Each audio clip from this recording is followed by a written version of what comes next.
السلام علیکم ورحمۃ اللہ وبرکاتہ۔ ناظرین و سامعین، اس وقت کی ایک بڑی خبر آ رہی ہے کہ دارالعلوم دیوبند و جمعیت علماء ہند کے ذمہ داران نے کی ایچ ٹی ایم سے ملاقات۔ مدارس کو کھولنے کے لیے جلد از جلد گائیڈ لائن جاری کرنے کی بات رکھی ہے۔ تو دوستو، دارالعلوم دیوبند کا جو بھی اعلان آئے گا انشاءاللہ ہم آپ کو اپنے یوٹیوب چینل محاسن اسلام کے ذریعے سے پہنچائیں گے۔ آپ محاسن اسلام یوٹیوب چینل کو سبسکرائب کر کے ضرور رکھیے۔ بیل آئیکن پر کلک کرنے سے آپ کو بر وقت ویڈیو مل جائے گی، اور اگر آپ لیٹر پیڈ بھی چاہتے ہیں تو آپ کو چینل کے کمیونٹی ٹیب میں لیٹر پیڈ ضرور مل جائے گا۔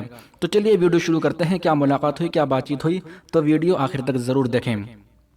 دارالعلوم دیوبند کے محتمی مفتی ابو القاسم صاحب نعمانی و جمعیت علماء ہند کے صدر مولانا سید ارشد مدنی صاحب اور سہارنپور کے ایم پی حاجی فضل الرحمان صاحب نے ضلع مجسٹریٹ اکھلیش سنگھ سے ان کی رہائش گاہ پر ملاقات کی۔ صدر المدرسین حضرت مولانا سید ارشد مدنی صاحب نے ایس ڈی ایم سے کہا کہ مرکزی حکومت کی جانب سے نئی ان لاک گائیڈ لائن میں مذہبی مقامات کو کھولنے کی اجازت جاری کر دی گئی ہے۔ اس کو دیکھتے ہوئے اسکول بھی کھل گئے ہیں۔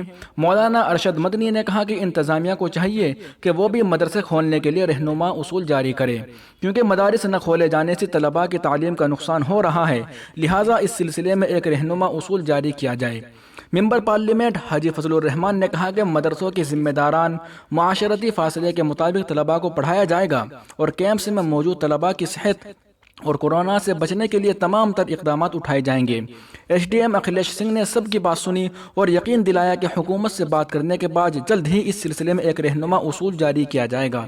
اس دوران ممبران پارلیمنٹ کے بیٹے مونس رضا، سید حسن، ریحان خان وغیرہ موجود تھے۔